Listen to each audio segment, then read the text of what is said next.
Liz Bohannon of Seiko Designs and hearing her story about how she's raising up young women with opportunities in Africa. Liz, it's great to have you. Thanks for having me. One would say this started on a short-term mission trip. Is that right?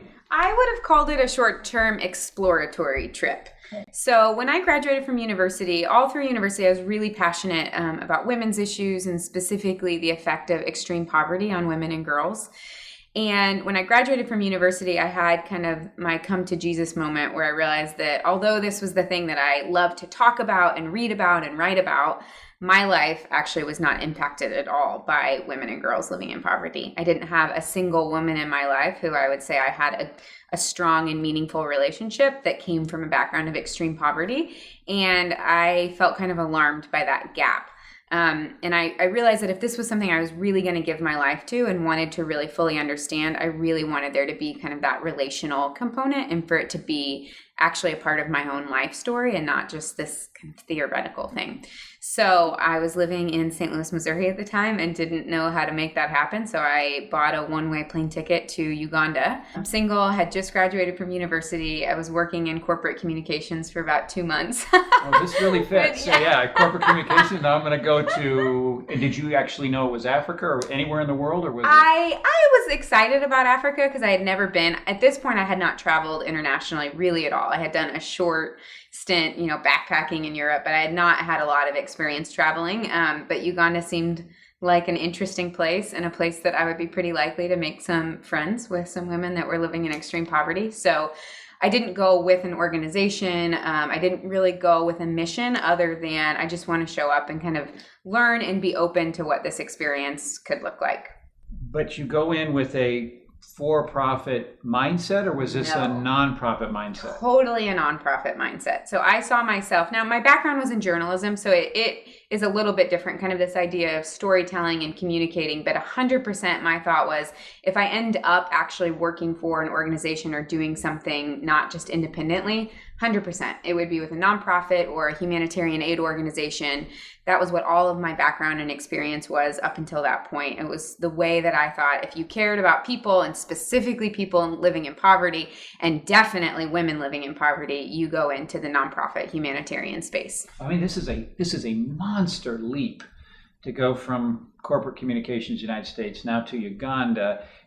Any models, any mentors, anybody out there in which you're kind of going, I'm going to do it like that person? Or was this just leap in the dark, leap of faith? It was pretty leap in the dark, I have to say. I mean, I really didn't know what the first step was, and I tend to have kind of a go big or go home, so I thought I'll just show up and then see what happens after that. So you can imagine my parents weren't super excited about that philosophy, but that's how it ended up happening for me. What was their expression as you were heading over? Oh, my father was, his biggest thing was that it was 2008. I actually had a job out of college. The fact that I was quitting to go, live with women living in extreme poverty totally blew his mind.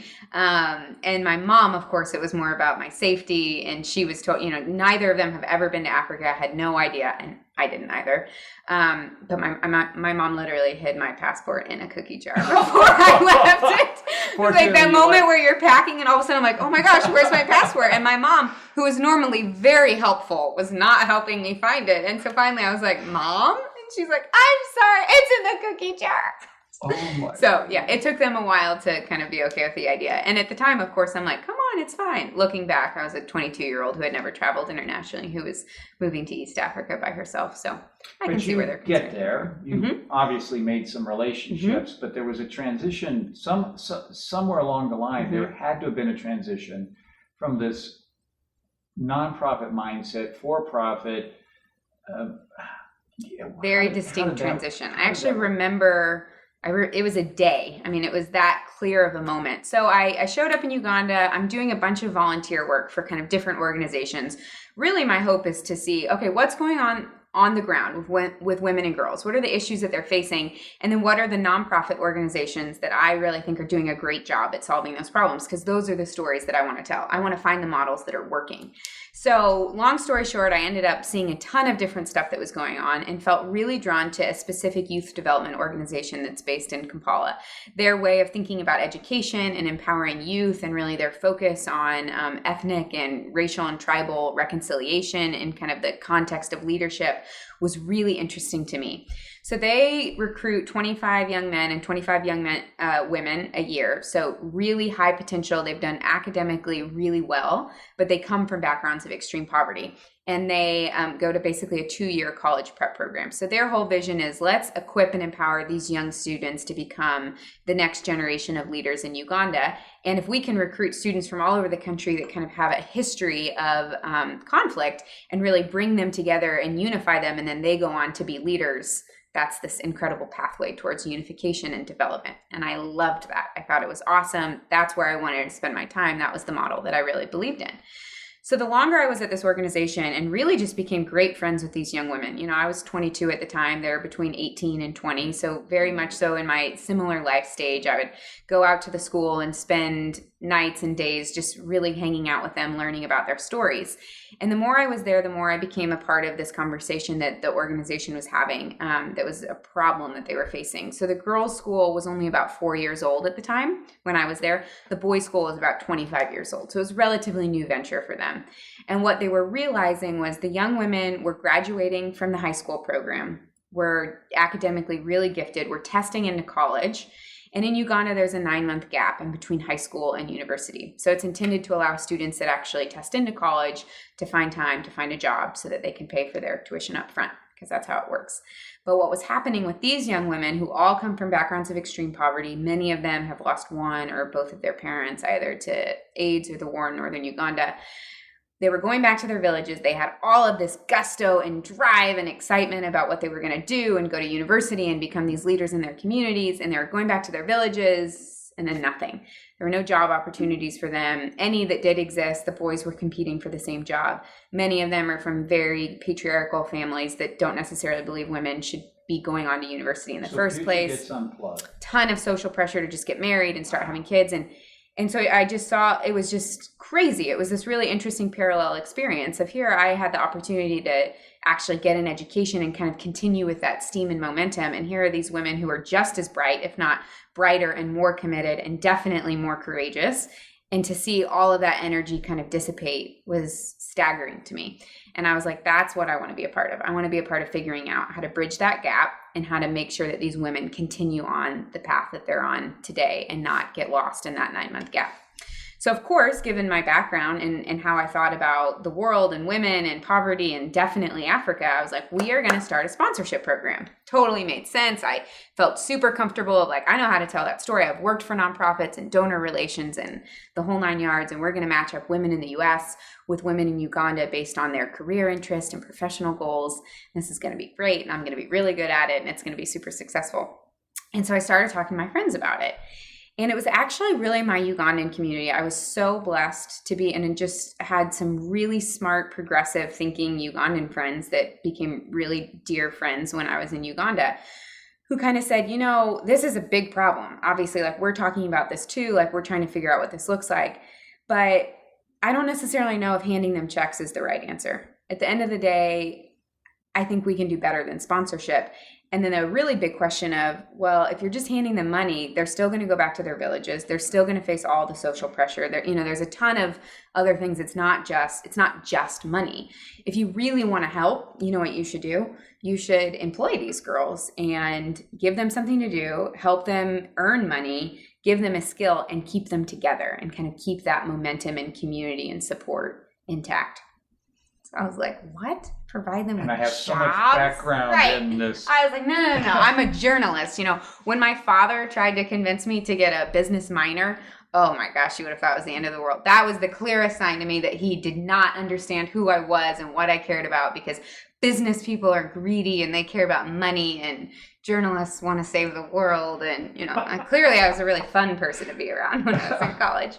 So those two worlds just didn't align to me. It was like there's the business people and the business kids, and they want to go to Wall Street. And then there's these kids, and that's who I hang with. And so it was really kind of shocking to me when my Ugandan friends suggested this. Now, luckily at the time I was 22.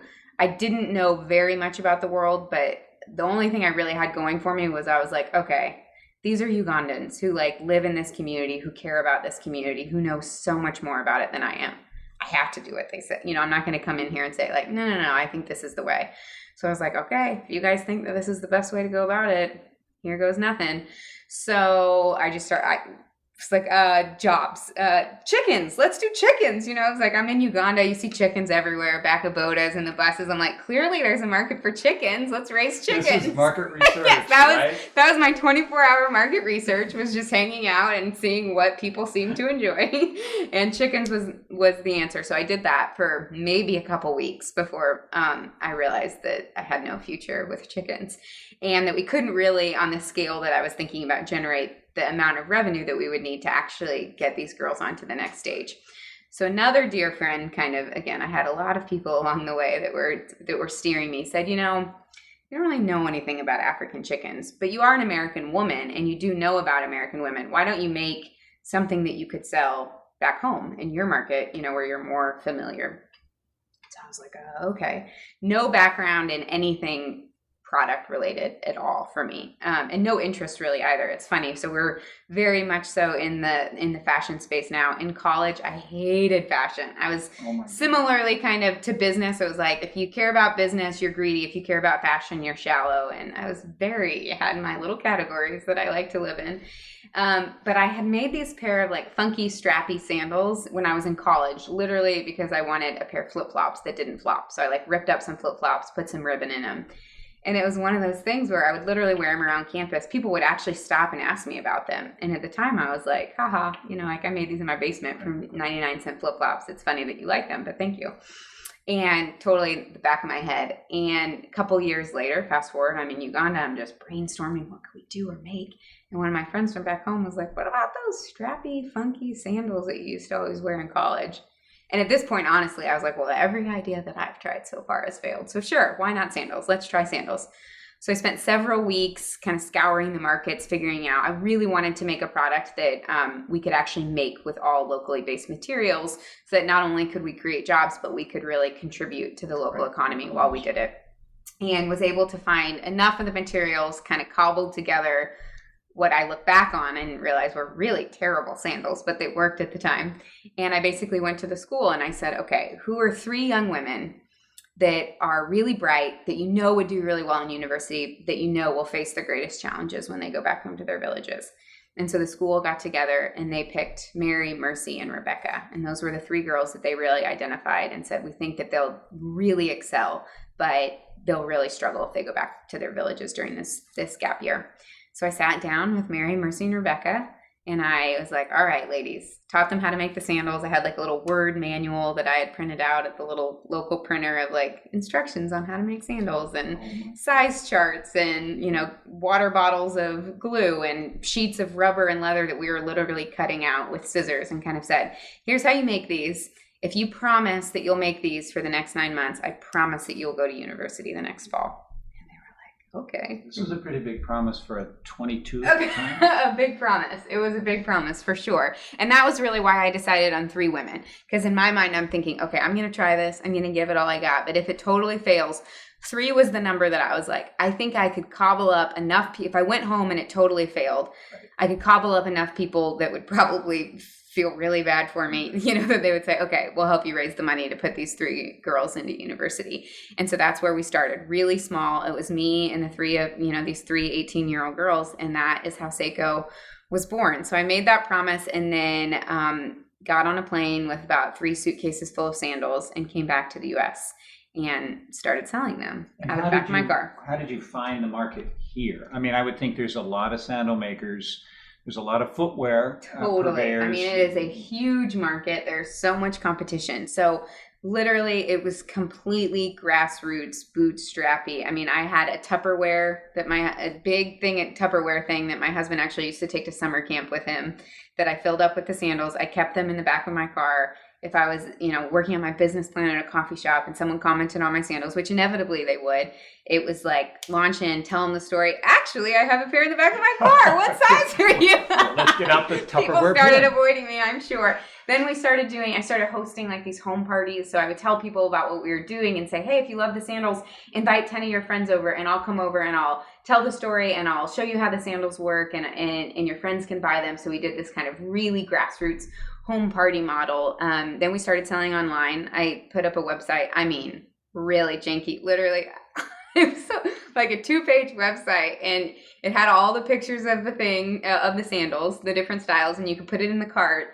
And then when you clicked, I couldn't figure out how to actually do e-commerce. I had no tech background. So when you clicked buy now, like the pay now button, actually a box just popped up and it said, call my cell phone and I'll take your order. And that was probably for like a year. I would just get calls from strangers who were like, I'm trying to purchase the green sandals. And I was like, oh yes, this is the right place. I'm in the movies right now, so hang on just a second. My little notebook that I would keep the orders in. So we did online, and then we slowly started working into wholesale. And it was remarkable. It was really, we saw there was so much energy around the product itself. They have interchangeable straps so you can tie and style them in different ways. So they really are unique to the sandal market, and then the story of where they come from and the impact that they're having. But as we've continued to grow and develop, I think that we are very focused on product. And we've realized in the beginning with Seiko, when it was still kind of, what are we? We're this charity, kind of like we want to get these women to university, but we have this product component. I don't really care what the product is. We just want to do something where we can generate revenue. And I would say one of the biggest shifts that we've had over the last 4 years since we've been doing this is we've become really incredibly passionate about product, because we really believe that if we're not creating really beautiful, really well-made, really on-trend, really price competitive products, that we might have a little bit of an impact for a little while. We might get one person to buy one product in the moment when they're, feeling excited about the story, but that person is not going to come back season after season after season because she loves the product and she loves the way she feels when she wears it and she loves the style. And so we have become really, really passionate about being a full lifestyle, ethical fashion brand that creates really stunning, beautiful products that have, what we say, really beautiful stories. How many girls have been helped by working with you? Yeah, so we've had 47 women who have gone through our program. And basically how our program works is they come to work with us during that 9-month gap.